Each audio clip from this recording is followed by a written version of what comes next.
All right, what's up, guys? Dean Perone here, back again with another episode of the Fast Five.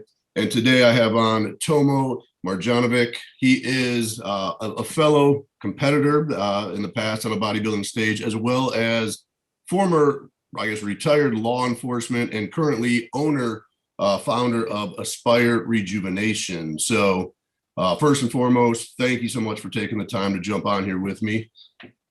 Thanks, Dean. Long time no see. I know I've seen you in the office not even a month ago, I think. Yep. I miss you already. I actually just had blood work done yesterday. So awesome. Well, we'll be calling you here in a couple days. Exactly. So I was super excited to have you on, actually, because as you know, I run a couple different Facebook groups and stuff like that. And just whether it's on Facebook, whether it's on Instagram, questions, especially regarding HRT, TRT, peptides, that stuff comes up all the time. I see it on social media. So you're the guy that I actually was really interested in getting on here. So I guess I'll just jump right into some of these questions and go through as we spoke a little bit off camera before we started recording.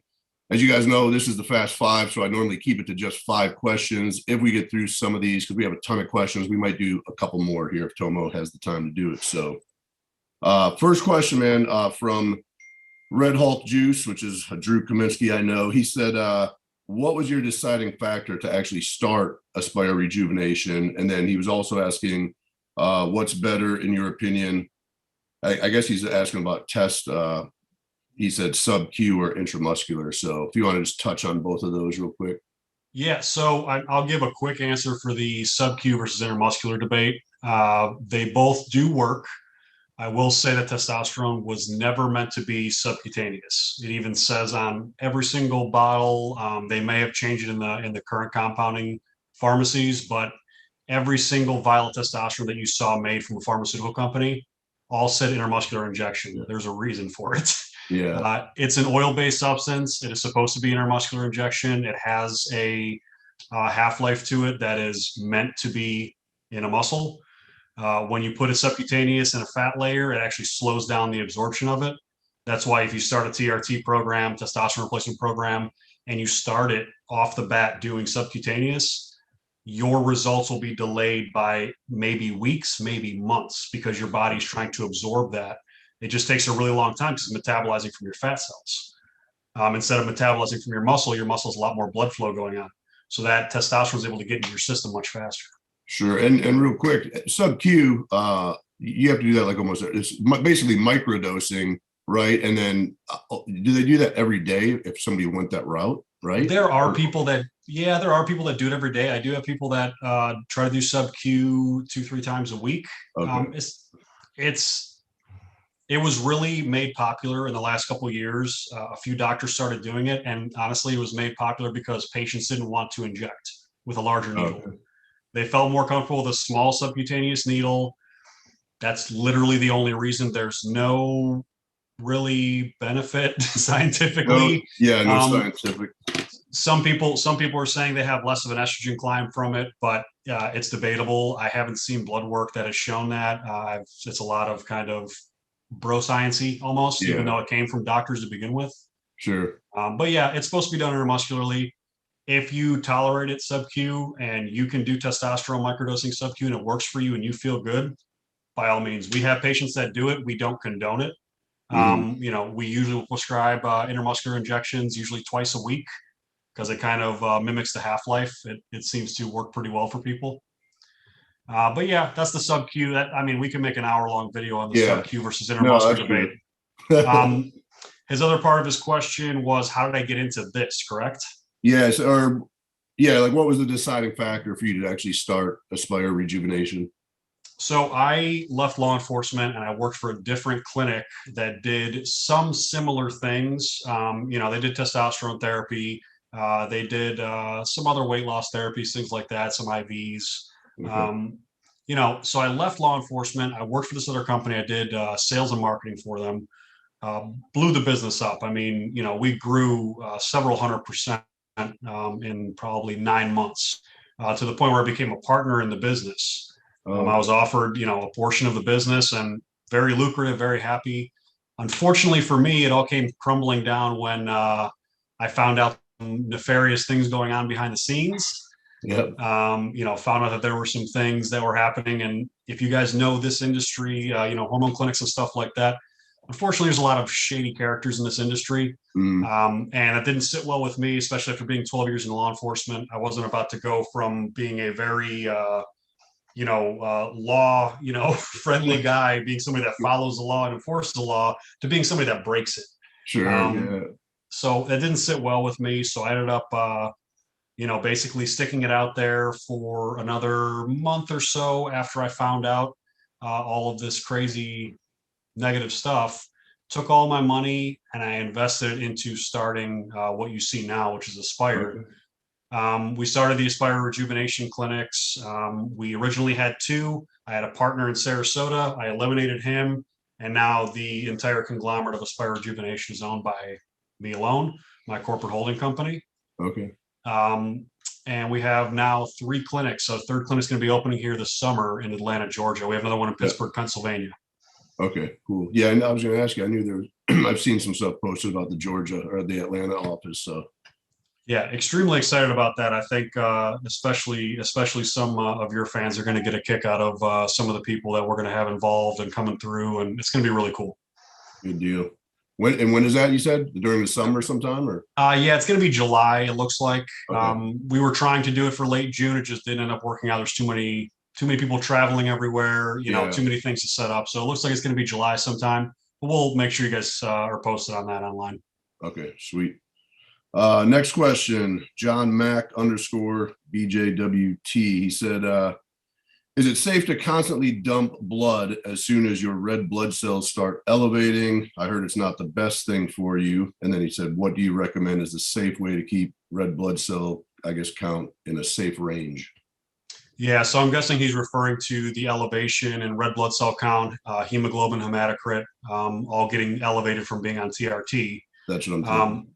Yeah, or any really anabolic compound. It's going to increase your red blood cell count. It's going to make your blood thicker, which is where that hematocrit and hemoglobin come in. It is safe to donate blood. You can over-donate blood. So there's a middle ground, you know what I mean? What I tell people to do is to really pay attention to what their doctor is saying, pay attention to their lab work. You're awesome. Like, you are a perfect patient for a clinic like us. You get your blood work when we tell you to get your blood work. Yeah. You're very punctual with it and you want to get blood work. I think you call us and almost do extra blood work sometimes. And real quick, as far as the donating, I never really, it's fun. I just had this conversation with somebody the other day. I never used to donate blood ever. And it really wasn't until I started working with you guys that you guys had recommended, well, you should donate blood from time to time, obviously for numerous health reasons. So now I guess even helping him answer this question is same thing. I get my blood work done when you guys tell me to or whatever. And then I for the last year and a half, 2 years, I've been donating blood pretty much like every 10 weeks or so, whenever I just usually go to the big red bus or whatever. And then once you're in that system, I'll get an email once my time is up to say, hey, you're able to donate blood. And, within a week or 2 weeks, 3 weeks, I'll go and do that just for, obviously a lot of different health reasons. But again, I attribute that to you guys because the very first time I went to donate blood, this is a story I was telling somebody, the lady actually asked me, when was the last time you donated blood? And I literally said, I looked at her and I go, never. Like, I don't even remember, years and years ago, I guess. So she like laughed at me. But since then, I go all the time whenever I'm, due or whatever you want to call it. So yeah, it's really important, especially when you're on hormone therapy, your blood can get very, very thick. That can get dangerous. It will cause blood clots. It will cause, it can cause heart attacks. It can cause a lot of plaque buildup, high blood pressure. There's a lot of issues that get involved there. People will have a lot of negative symptoms from when they get that really thick blood. But, again, overdonation is a thing. Sure. And some people don't need to donate at all. That's why I really want to harp on people, like, don't just, and we know that people are not just going to clinics for TRT. We all get it. Yeah. There's people out there buying testosterone from Joe in the parking lot. It's fine. Everybody's probably been there. Yeah. Including myself. It's I was a bodybuilder. I get it. I get the industry. don't just go start donating blood because you think everybody is doing it and you should do it too. If you're like me, like when I'm not on testosterone, I am basically anemic. My red blood cell count and my hemoglobin hematocrit are low, really on the low end. And then when I get on testosterone therapy, it goes to like a normal range and I feel great. Okay. So, people need to be aware of what their genetics are doing, what their blood is doing, and frequent blood tests is the way to know what's going on with you. Yeah, same thing, kind of like my story about donating blood. I used to never do blood work either. So, maybe once every other year when I go get a physical or whatever. But now, like, especially obviously getting older, it's like you said, I kind of like to go get it done because I always want to know what's happening. Obviously, it doesn't take long, and basically, no matter what could be going on, it could be find something that basically saves your life. So, yeah, I'm a big proponent of that. But let me ask you too, real quick, regarding, I know you mentioned like thick blood and all that. For people that sometimes get high iron, donating blood, that's kind of like the only way to lower the iron, correct? Or no? Yeah, there are other ways of doing it. I would say that that's the easiest way and probably Okay. the safest way of doing it. And then you can go down the rabbit hole with iron and ferritin and stuff like that. Okay. And there's a lot of genetic tests that you can do. I mean, I have a weird gene from the Mediterranean where my ferritin levels are psychotically high, but my iron levels are normal. Okay. It's some weird Mediterranean thing, and it happens to like people from Greece and Croatia and all these different countries that are right by the Mediterranean. And I just got lucky and got it. So it's not harmful to me, but like Yeah. if you got it and you didn't have that gene, there'd be a problem. Okay. Yeah, no, because I know high, especially I think males a lot of times even have higher iron than females, correct? Yes, So absolutely. yeah. So that's what I guess I should have said that the easiest way to lower the iron. Good deal. Here's another one. Here's one for Brad Catalano 5. He said best supplements to protect or mitigate kidney damage, or I guess keep the kidneys safe, really. Oh, best to mitigate kidney damage. I'm going to tell everybody that, as much as I love supplements, like, listen, I run a clinic. I am real big on supplements and, all the stuff that we have a supplement line that's, nutraceutical supplements. Water, drink a whole hell of a lot of water. I'm telling you, eat a lot of green leafy vegetables because your body uses your liver and kidneys for filtration. That's really what you're doing. Okay. What you're going to want to do to like add stuff if you're already eating a really good diet. Now, listen, if you're not drinking enough water, if you're eating a complete shit diet, your kidneys and liver are getting just bombarded with toxins, preservatives, toxins, and you're already getting that anyway just from your environment, from your water. I usually don't drink out of plastic water bottles because I'm like super anal about all the toxins and stuff that are leaching into water. I have a giant glass one that's empty. So all the stuff in your environment that's really affecting your kidneys and liver the most, So diet number one, water consumption. One supplement that I really, really like that I think everybody should take, and it's really not that expensive and it's really amazing, is glutathione. Glutathione, whether it's in a liposomal form that you can take orally, or it's in an injectable form, or you take it in an IV. Even if you go like once a month or once every couple of weeks to go to a glutathione IV. I think you came in and got one a couple months ago. Yeah, exactly. Yeah. And what did it do? I believe it lowered your liver enzymes pretty drastically. Yeah, and I've been taking you're actually glutathione pills as well. So just to keep everything down and regulated. Yeah, so what glutathione does, it's a master antioxidant. It's in your body anyway. You produce it naturally. But as you get older and because of our diets, because of our environment, things just kind of go away. Your glutathione levels do need replenished, and taking a very simple, very cheap injectable or oral form of glutathione, huge for the kidneys and liver. But it all comes back to diet and lifestyle. I mean, especially how that is. Yeah. How do you feel when you're eating clean and you're exercising, you're drinking a bunch of water? You feel awesome. Yeah, way better than binge eating on a bunch of crap. Yeah, and I mean, listen, you can do that too. I mean, I've seen your cookie parties. I don't even want to hear about it. Water though is like it's a funny thing because especially if you I guess you would see it more almost sometimes. I guess not just in like, maybe people that need to lose weight or they don't exercise, but like when I've seen it numerous times where people start actually just drinking a lot more water, and they like they'll say they can't believe how much better they feel just from that alone. It's like, yeah, because everything's working a lot better as well. You're, like you said, you're flushing out toxins, but it's yeah, I think people underestimate getting the fluids in, definitely. Yeah, I mean, I don't make any money. Nobody makes any money in the supplement industry or the clinic industry by telling you to drink more water, but I'm telling you that's really the Yeah. key. Most people are severely dehydrated. Most people are vitamin deficient as well. Mhm. Yes, those vitamins and trace minerals are extremely important. You can get vitamins and mineral supplements from Axe and Sledge. They have a really good line that just came out. We Yep. have one here that's a medical grade line that you can only get through doctor's offices. They're both very good. I know Seth wouldn't put out a product that wasn't top notch, probably right on the league of my medical grade stuff, because I know what kind of guy he is. So, Mhm. if you're taking your vitamins, your minerals, if you're making sure that you're hydrated, if you're eating the right things, your liver and kidneys are fine. They work on their own.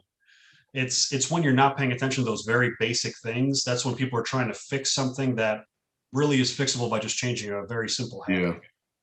Yeah, definitely. All right, good deal. Let me go here to the next one.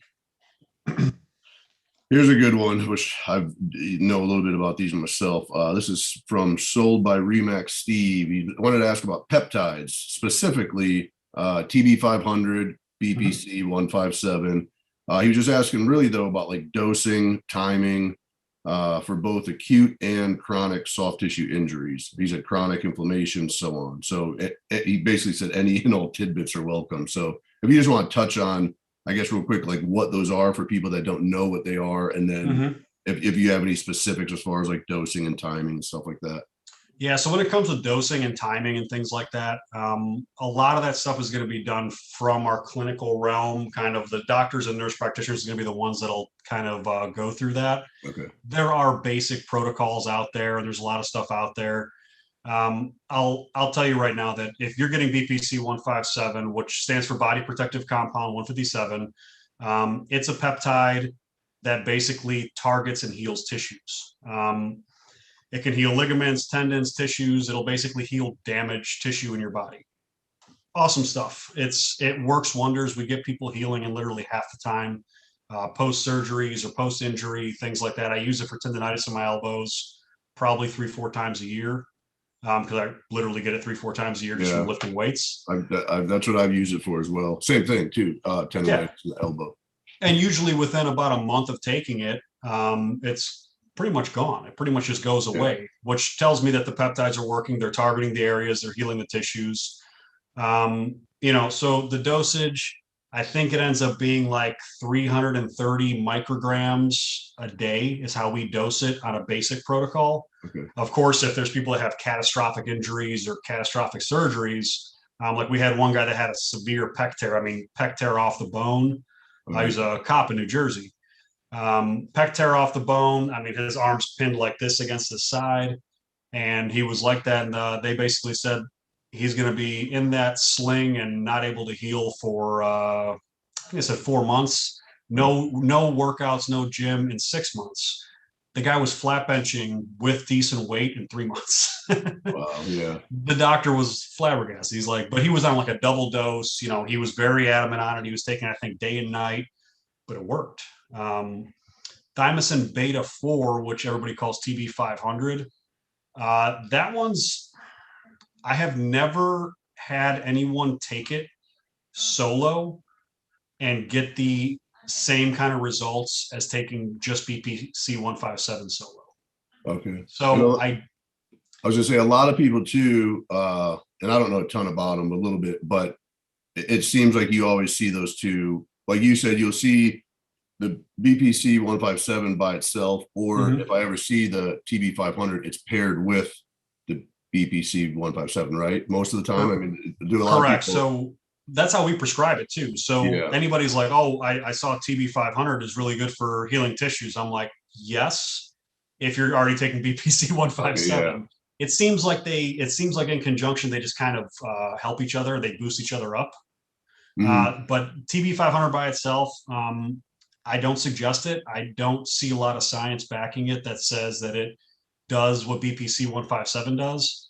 And it's a lot more expensive. It's double the price Okay. of BPC 157. So if you want both, and you want to spend the money on both, and you want the maximal healing power that you can get, absolutely, I 100% tell you to do both. If you're going to pick one or the other, it's BPC 157 every single time. And both, just for people that may not know about them, do they both come in a pill form and an injection, or is like, explain that real quick? Yeah, so the BPC 157 comes in a oral capsule, and it comes in an injectable form. The injectable form is subcutaneous, and I will correct a lot of people that are probably going to disagree with me on this statement. You do not need to inject BPC 157 in the area that you have damaged. Yeah, that's good. People, I've seen that. yeah. I've always seen you have to inject it like where the injury is or whatever.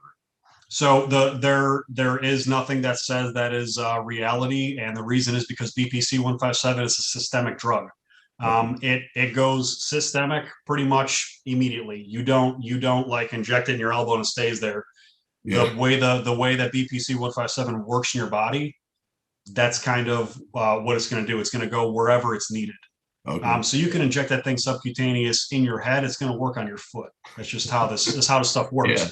Do some people feel better because they want to inject it in the area where it hurts and they think that it works better? Sure, that's fine. Do it all day.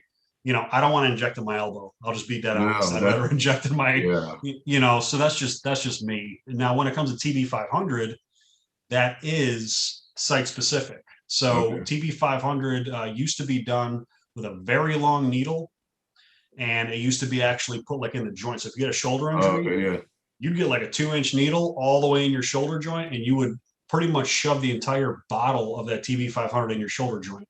Now they have kind of learned that you can almost microdose that. And people will do like small intermuscular injections, shallow IM, basically shallow intermuscular in the area. So if your shoulder's probably have a shoulder impingement or a rotator cuff, they'll basically do intermuscular, very shallow, 1/2-inch insulin syringe, and they'll do that daily. It's usually a 20-day supply that you get the TB500. Okay, and the TB500 does not come any form of oral, right? Orally? No. The BPC 157 oral capsule is really more used for stomach issues. So BPC 157 is extremely good for people with IBS, people with ulcerative colitis, things like that. It's extremely helpful people that have digestive issues, especially major digestive issues. It will also work healing some tissues, but I think the injectable is just a faster delivery. Okay, good deal. Yeah, I'm glad you brought that up about the site specific, because if you go online, that's what you Google it. That's what you see that everywhere. Like you're supposed to inject it right in the. But like you said, I mean, depending on where that injury is, like a lot of times you're not going to want to stick a needle in there. Even if it's even if it is sub-Q, it's like you said, I want to stick something right in my elbow. No, I mean, a lot of times it's not practical, but for the BPC 157, it's also just not needed. It's, I've proved that several times personally using it myself. We proved it several times with patients all over the place. And some patients like it. Some patients are like, oh, I think it feels better when I inject it around my knee because my knee's aching. I'm like, whatever, man, whatever you want to do. More power to you. Unfortunately, all the people that you're talking about online, they are, it's a lot of guys that are using a lot of peptide sites that are, and nothing against people that own these peptide sites and stuff like that. I'm happy that they're in business and making money. But, you don't know what you're getting. Unfortunately, they literally say on the vial, not for human use. Yep. So, sterility issues, I'm very big on getting a pharmaceutical, quality product. Oh yeah. You know exactly what you're getting. You know exactly how sterile it is. You know exactly what's in it. And if you want to pull a report on it, you can pull a report on it. You're not going to get that with some of these places you can buy BPC 157 on Google or whatever. Yeah. And like you said, you have literally no idea what you're actually buying. And then you're putting it in your body. So good deal. This is from Judkins.Noah. Said, what are the best peptides for GH secretion while considering cost? And then what staple supplements do you use the most, and how often, and why? But I mean, I guess GH secretion, I mean, that's probably a pretty popular question that people are looking for, especially, you know, somebody that can't afford legit growth hormone. They're looking for maybe some sort of peptides that help with the GH secretion. So Yeah. So, I mean, you know, prescriptions here in the United States, you're going to spend 1,000+ a month, easy, all day long, for 1 IU of growth hormone a day, if you even qualify. There are very strict, stringent qualifications for growth hormone because the FDA literally monitor that like crazy. yeah. It's a very controlled drug. It's extremely expensive. It used to be much easier to get because compounding pharmacies used to be able to make it. You know, but now, you know, who wants to spend $1,000 a month? I don't even like spending I've purchased growth hormone for myself, had it prescribed by our practitioners. I've had it for myself. I don't even like paying my cost for it. That's how expensive this stuff is. I don't make a lot of money, you know, prescribing or selling growth hormone from the clinic side because it's drastically expensive, even from a wholesale perspective. Sure. You know, so it's not practical for most people, which is normal. The peptide route, you know, growth hormone secretion, increasing your growth hormone levels by pituitary stimulation, awesome. Ipamorelin and CJC 1295. It's a combo blend of 2 different peptides, and that's our most popular by far on the peptide realm, probably outside of BPC 157, because everybody's always injuring themselves. Yeah. You know, we know how athletes get. We deal with a lot of athletes here, but, you know, professional and amateur. But the Ipamorelin CJC 1295, that duo blend, that combo, is amazing for increasing growth hormone. I've had elevations in IGF-1 from, I think, 210 was my baseline of IGF-1 level, which is the measurement to measure your growth hormone levels. And I went up to 312, 360, 330. I was all over the map in that range, but that's huge. That's basically like taking 1 IU of growth hormone. You know what I mean? Yeah. So, you know, that peptide is amazing for it. You can get something like ibutamorin. Everybody calls it MK677. Yeah, that's what I was going to ask you. Yep. Very popular on SARM sites. It's not a SARM, just FYI for everybody. It is a peptide. It's not a SARM or a SERM.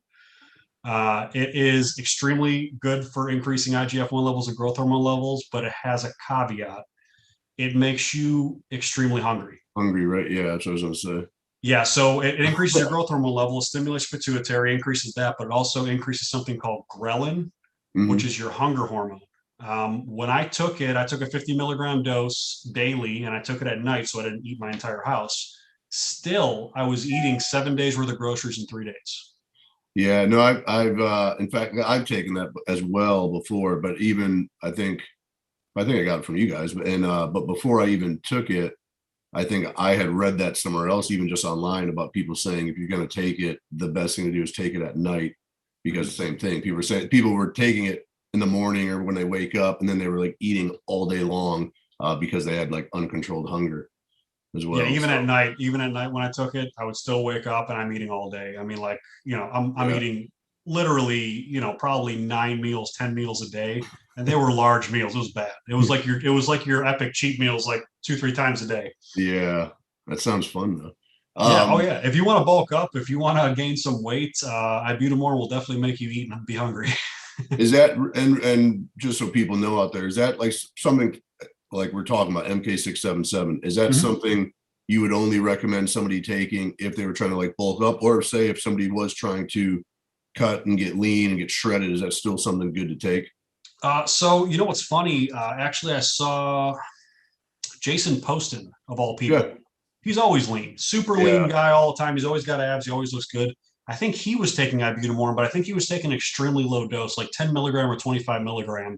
Okay. And he was talking about it on a YouTube video or an Instagram video or something. And I was commenting back and forth with him and asking him how hungry he was, you know, and he said it wasn't that bad. So, you know, can it be taken while you're dieting or maintaining or even doing like a lean bulk type thing? I think so. Okay. It just depends on how elevated that ghrelin gets for you and how much you can control yourself. Yeah. For me, zero control. It didn't happen. I hate dieting anyway. You can ask any coaches that coach me. I hate dieting. I complain about it all day. But if you can control your hunger, maybe a 10 milligram, 25 milligram dose could be something you could take and stay relatively lean. Okay. 50 milligram, I don't suggest for anybody unless you want to be as big as a house. Yeah. And be eating all the time. Yeah. All right. This is a good question because I know, like, obviously people that ask me about HRT or TRT or blood work, all that, I always try to shoot them your way as well, because I highly recommend anybody watching this video, I highly recommend reaching out to Tomo and Aspire Rejuvenation. But here's a good question, because a lot of people, think they have to live like here in the Orlando area or whatever to come, get serviced by you guys or whatever, which is not the case. So that's here. This is kind of a two-part question as well. So this is from Jason Christie. He wants to know, once you get tested, it's determined that the person may need some sort of HRT or TRT. He's asking, are AIs prescribed with it so you don't form any type of gyno or whatever? So that's like part one of the question. But then he said the second question is, do you have to go to the clinic to get to work with you guys? You have to go to the clinic, or do you have to go there to do the injections, or are you able to get everything by a prescription no matter where you live in the country? So that's changed recently, and I don't know if it's going to change back. Okay. Since COVID, since the emergency for COVID and everything, basically the DEA and FDA and most states medically have allowed telemedicine to really kind of take over most of medical practice, obviously outside of things where you need to be seen in person. Sure. Urgent care, emergency room, actual physical exams, those are obviously still to be seen in person. But for a lot of things like, hey, you're going to see the doctor to read your blood work, there's no point in coming in the office, especially when the lockdowns were happening. Mm-hmm. They're just like, hey, we'll do it over telemedicine. You can see the doctor, a doctor can see you, they know who you are. If your elbow is swollen, you can show them. If you're holding water, they can see it. You can explain it. Yeah. Whatever the case is. So telemedicine really took over a lot of it, and we were able to kind of piggyback on that. We have an extremely high-end telemedicine system that's in our software. So everything is built into our software system, where our patient data, our telemedicine platform, and our entire EMR system, which is like our patient system for medications and everything, it's all built into one system. We had it built specifically with it. Okay. So we're able to basically take care of anybody with telemedicine right now all over the country. Mm-hmm. We do have certifications in multiple states through our doctors, our nurse practitioners that work under our doctors, just in case if things kind of go backwards. If they're like, hey, because before COVID, you legally had to be licensed. You had to have your doctor licensed in every single state that you're operating in or that a patient's in, or that patient had to come in and see us in person, which we did have happen. We had patients in California take their family to Disney World, come here, get their medications prescribed, and they only had to do that once a year per telemedicine guidelines. Okay. So we had to see them in person once a year, and then the rest could be over telemedicine. I don't know if those are going to change as of right now. And to be honest, I don't think it's going to change. I think the Pandora's box has kind of been opened. Mm-hmm. Zoom meetings, telemedicine meetings with your doctors, this is all here to stay. It's not going anywhere. It's the new normal. People have really taken advantage of the virtual side of business and medicine. So it's a good thing. We can help a lot more people over the country. Yeah. And no, you don't need to come into the clinic to have your first consultation. We have people that literally live 5 minutes down the road from my office in Orlando, and they still opt to do a telemedicine because they're just like, I don't want to come in. Yeah. Well, I mean, I'm not too far from you, and I'd hardly ever come in. If it's something I have to come in for, I come in for. But when it's time for me to get my blood work done, you guys go over what I'm doing. If it's a full panel, you guys email me the form. Mm-hmm. I make a appointment with LabCorp, whichever one I want to go to, I go do that. 2-3 days later, you guys get the blood work, call me, go over line by line all my blood work. So it's a good question, because I know a lot of people think that like you have to, so some people message me on Instagram all the time and say, well, I live in Texas. Like, how are they going to help me? I'm like, they can, trust me. Yeah, our pharmacies, ship directly to patients all the time, Mhm. all over the country. We can't help people in Canada, unfortunately. Yeah. Canada sucks right now. I get it. I feel for everybody up in Canada that's watching this. Yeah. We can do stuff in Puerto Rico. We ship to Hawaii. We have patients in Alaska. We have patients in oil rigs. We have patients that are overseas at military bases, and we have pharmacies that are licensed to ship to military bases all over the world. We had people in Abu Dhabi that were getting BPC 157 because of injuries. Yeah. Yeah. So I mean, we make it work for patients, and we have a really good relationship with the FDA, the DEA, boards of pharmacies, Florida Department of Health. So we're up to date on absolutely everything. And if anything changes, we always let our patients know right away. Yeah. And then quickly, I mean, he asked about the AIs prescribed. I mean, Mhm. I mean, obviously you can answer it, but I'm saying that's probably going to depend also on the person, the blood work, and so on, right? I mean, Yes. good. I mean, yeah, it's dependent on what you get, for your blood work. I will tell you right now that AIs are extremely overprescribed. Yeah. Um, Clinics that are, they're giving people half a milligram or a full milligram several times a week. It's usually way too much. People always think estradiol is a huge no-no. You have to look at it from a relative term with a scale. So if your testosterone level is at a 500 and your estradiol level is at a 30, which those are both within range. Mhm. We can go over that. Within range is nonsense anyway. But if I'm getting you to an optimal testosterone level, now your testosterone is at 1,000. Realistically, your estradiol level should be coming up into the 60s or 70 range. So if your estradiol level is at the 60 or 70 range, guess what it's going to show? It's going to show too high, but it's basing it on a normal level of testosterone, a suboptimal level. So, a lot of doctors were basically just throwing aromatase inhibitors, anastrozole and aromacin and things like that at these patients, and it was causing them to have estradiol crashes.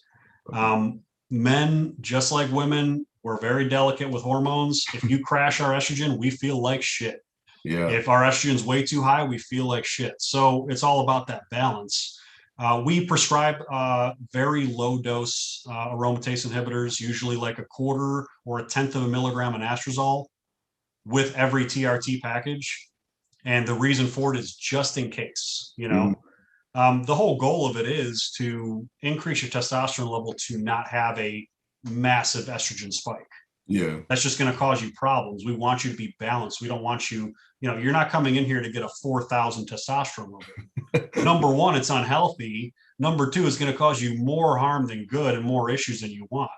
Yeah. So these aren't bodybuilding testosterone cycles. These are for health. But you know what? You put yourself at an optimal level, you're going to perform like you're 18. If you remember how you performed like you're 18, you're basically a superhero. Yeah. You can do a lot. You can gain a lot of muscle. You can lose a lot of fat without a crazy amount of effort.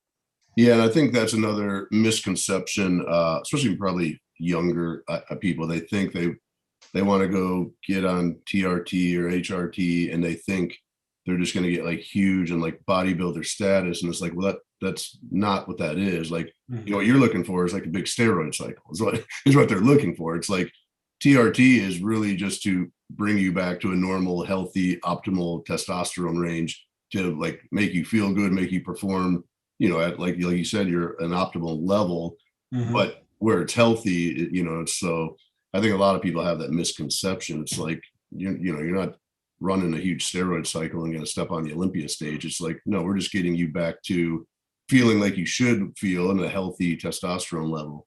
So Yeah, this it's this is all about health. This is all about longevity. This is all about feeling good. And it's not about being a monster in the gym. Will you be stronger and faster and better, maybe better looking, and have a better time in the bedroom? Will your wife or girlfriend love you some more, or boyfriend, whatever? yeah, Will they love you some more because you're a rock star in the bedroom? Fuck yeah. yeah, It's gonna be a great time. You're gonna feel amazing. That's yeah, what it is. But yeah, if you're looking to gain 150 pounds of muscle, this is not the place. This is not what you need. And honestly, you can even see some of the stuff that Seth talked about. I know you and Seth have talked about it several times. You've been on his podcast. And he's talked about the difference between how he's feeling right now and what he was doing when he was bodybuilding. Oh And when he yeah. was bodybuilding, he was very unhealthy. Yeah. Oh yeah. There were a lot of drugs going in there, and he saw the light at the end of the tunnel. He Yeah. saw what the reality was of it. Oh yeah. It's true. Like you said, like the whole reason myself, even when I started on TRT, is like it was probably a ways after my last show that I competed in, and same thing. I was just I didn't lack any sex drive, or for me it was just tired all the time. Like, I mean, Mhm. I would come and be on my computer here at my house, and literally 3 p.m. and I'm like falling asleep daily almost. And that's when I had told Tracy, my wife, even, I'm like, I bet you my hormone levels or test levels are just crashed, man. So when I originally got tested, I want to say my test levels were like 239, which, Mhm. I joke to people now. I'm like, I was starting to get a vagina. Like I say that to people, I'm like, because 239 is pretty damn low, It's like a 65, 7-year-old man. yeah. So when I'm, at the time, probably 43 years old, I guess, yeah, and having 239 test levels, I was like, man, I got to get in to see somebody and get something fixed here. So yeah. And Yeah. like now, I mean, big difference. So people, yeah. Um, I think we answered that. You still got a little bit of time? Oh, I'm good, man. You got me. You got me until 6 o'clock, so we're good. All right. Let me just look through here real quick. So we answered some of these. Oh, here's we kind of answered this already. This is from John Mack. He said, do you treat all your clients with aromatase inhibitors, which you kind of touched on?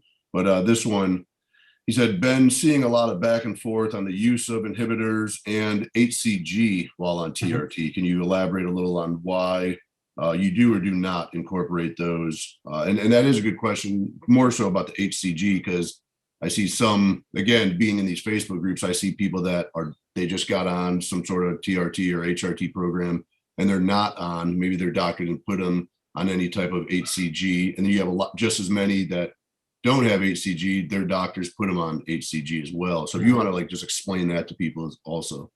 So the easiest way to explain what HCG does, when you take testosterone, your testicles, which make testosterone, will basically shut off.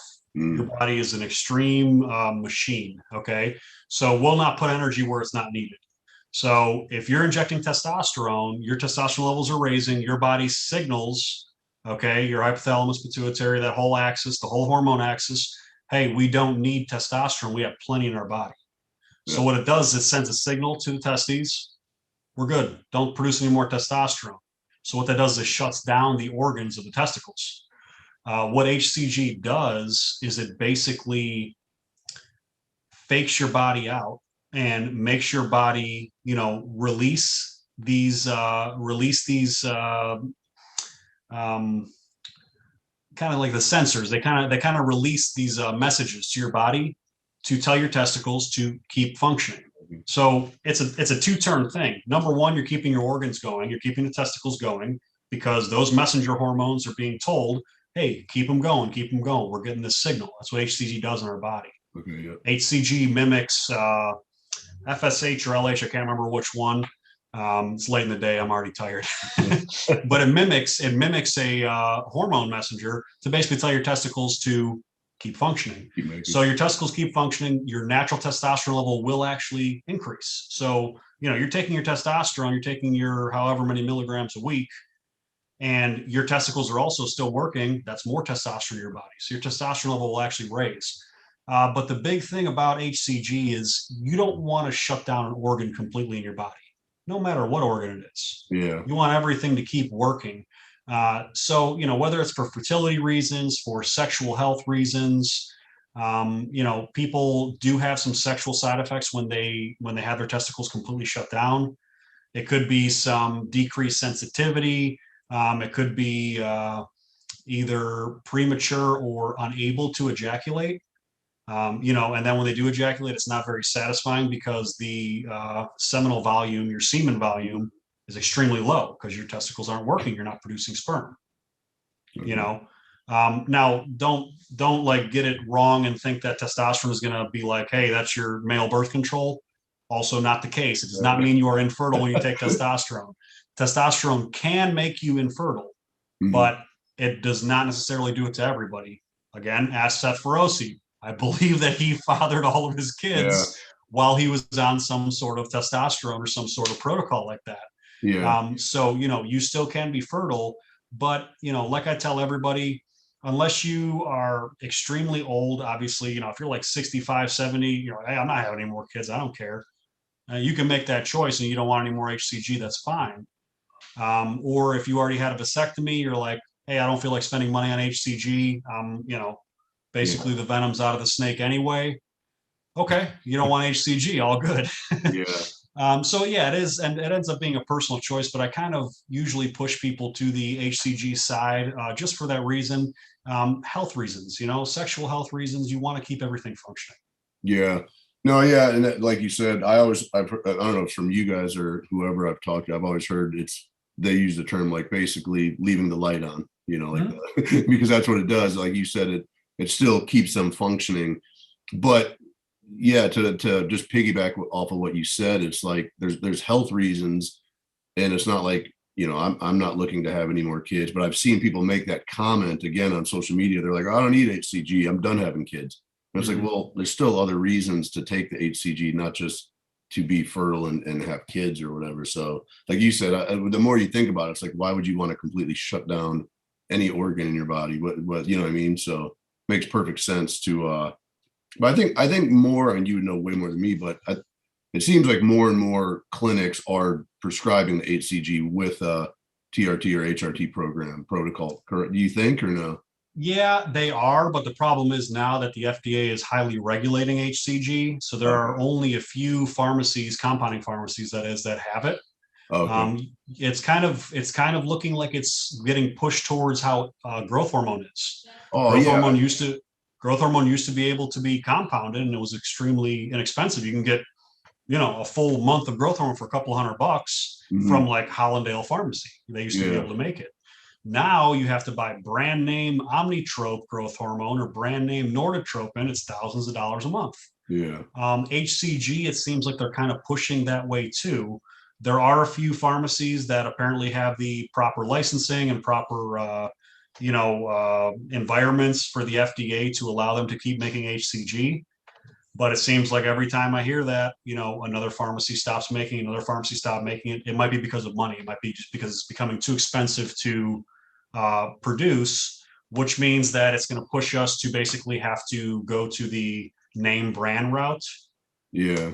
And anything name brand is going to be double, triple the price, which is the case. You get growth, or you get HCG from us, between $125 and $175 for the vial, depending on the size. That exact same vial at the pharmacy, name brand, $400 or $500. Yeah. So, I'm hoping it doesn't get to that point. But that's why a lot of clinics are actually not prescribing it anymore. Okay. They're prescribing different peptides, Kispeptin 10, gonadorelin, or they're even giving people clomiphene. Clomiphene, 50% of men, literally, it can make you actually have psychotic issues. So clomiphene, unless you're absolutely in need of it, yeah, you're flipping a coin. Gonadorelin and Kispeptin 10 do not work as a replacement for HCG while on testosterone. It just doesn't. It's not adequate. There's no science that says it's adequate. So any clinic that's saying, oh yeah, it's a direct replacement, it's perfectly fine, it's because they can't get HCG or they don't want to pay for it. Okay. All right, good. Yeah, I remember actually when you were just saying that, I remember hearing, and maybe I talked to you a while back even about that, but I remember hearing about HCG was starting to kind of get pushed out, and it might go that route. Yeah, I really hope it doesn't, but we'll keep our fingers crossed. All right, I'm just looking through here real quick.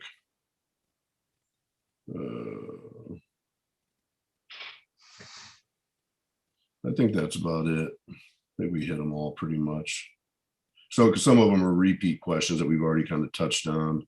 Yeah, it's a lot of the TRT, HRT questions end up being kind of repetitive. It seems like, there's just a little bit of information that's needed to get out there. So I'm happy that you did this video with me. I appreciate you inviting me on. I was joking with you. I was joking with you. I think I said I was like the least impressive of all your guests lined up. You had like Seth Feroce, you had all these very impressive bodybuilders and business owners, and I'm like, oh yeah, and me, okay. Yeah, well, yeah, but I mean, honestly, to me, you were one of the most interesting and fascinating ones, because I think there's so many questions regarding, rejuvenation stuff, peptides, again, testosterone replacement, any type of hormone replacement therapy. At least for me, I see the questions. I'm sure you do. Obviously, you're in this business, but just even me, who's on social media a lot and in the fitness realm, I see the questions all the time, or people that are just saying they're curious about it because they say, I feel like shit, I can't lose weight, I'm tired all the time, is it worth looking into TRT? Or like you have like the guys that might want to dabble into something, some sort of like performance enhancing thing in the work in getting the gym, and it's like, but they don't want to do, like you said earlier in the call, it's like they don't know where to go, they don't want to go buy something they don't know what it is, like off some guy on the street or something. And going to an actual clinic and getting your blood work done and going through a legal way to do this is like, in a safe way, I guess, is really the most important thing. Is something that people should do, as far as if they're really interested in looking into it. But yeah, man, so thank you for coming on. And anybody watching, listening, I'll actually put both your Instagram name here and Aspire Rejuvenation. I'll tag both you guys in the down below, in the description here of this video. Anybody looking for, get their blood work done, talk to Tomo, talk to the people here at Aspire Rejuvenation. I could not highly recommend these guys. I've been, I guess, probably with you guys for about 2 years. And like I said, always on top of me, always on top of my blood work. The best I've felt. So it's definitely worth looking into, especially if you haven't had your blood work done in a long time, or you're feeling like shit, or you think you might have low testosterone, and that could be the reason. It's definitely, at the very least, getting your blood work done and seeing where you're at. So definitely highly recommend these guys if you want to look into them. And again, anybody following me, if you need to reach out to them as well, hit me up on Instagram or Facebook, and I will put you guys in touch with Tomo and Aspire Rejuvenation. So that is it, man. Thank you so much. And like I said, my blood work was actually done yesterday, so you guys will probably be calling me here in the next day or two. I'm sure one of the people here in the office will call you. So if I don't see you, I'll hear about the blood work looking awesome. Yeah, we hope so. All right, man. Thanks. Thanks so much. I'll see you later. All right.